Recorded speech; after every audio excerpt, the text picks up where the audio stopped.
জনাব হযরত মাওলানা নজরুল ইসলাম কাশেমী উনি কি আমরা ভালো করে জানিও না। আমি সংক্ষেপে একটা ঘটনা উল্লেখ করতে চাচ্ছি, সেটা হচ্ছে আমি এক বছরখানেক ঢাকায় মায়াকানন থাকতাম আমার ছেলের বাসায়। তো আমি নামাজ আদায় করতাম মুক্তা মসজিদে। তো সেখানে মারুতি হলো জুমার নামাজের আগে ওই মসজিদের খতিব সাহেব বয়ান করতেছিলেন। সেই বয়ান উপলক্ষে তিনি হুজুর সাল্লাল্লাহু আলাইহি ওয়াসাল্লামের রাসূল সাল্লাল্লাহু আলাইহি ওয়াসাল্লামের মেরাজ গমনের ঘটনাটা ব্যাখ্যা করেছেন।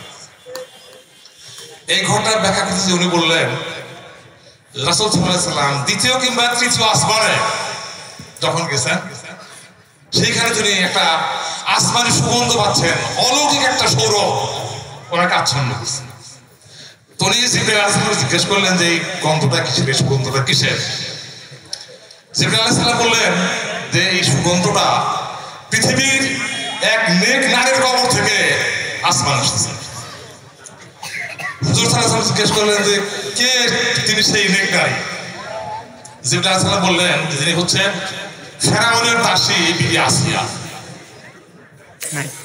বিবি আসিয়া সম্পর্কে আমরা সবাই জানি, আমি সেই দিকে যাচ্ছি না।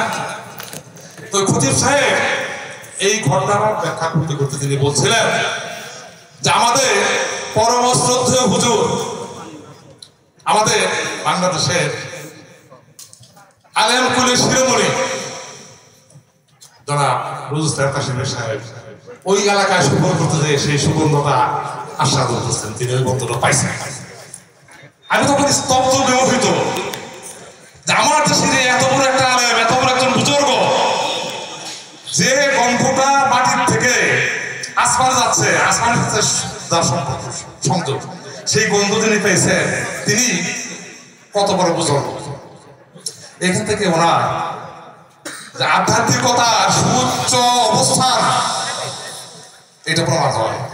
তো সেই তিনি আজকে আমাদের মাঝে এসেছেন। আমি এলাকাবাসীর পক্ষ থেকে, মাহফিলের পক্ষ থেকে ওনার প্রতি লাখো শুকরিয়া আদায় করতেছি। আমি ওনাকে অনুরোধ করবো উনি যেন প্রাণ ভরে আমাদের জন্য দোয়া করেন।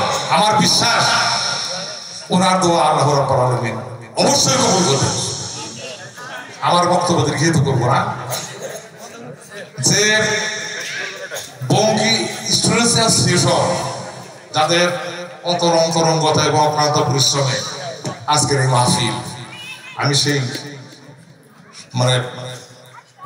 বিএসএফ সকল সদস্যকে মোবারকবাদ জানাচ্ছি। আমার বিশ্বাস যে এই স্বীকৃতির কারণে ওরা এবং ওদেরকে যারা সহযোগিতা করেছে, যারা উৎসাহিত করেছে, তাদের সকলকে আল্লাহ রাব্বুল আলামিন কবুল করবেন। আমি সেই প্রত্যাশা ব্যক্ত করতেছি।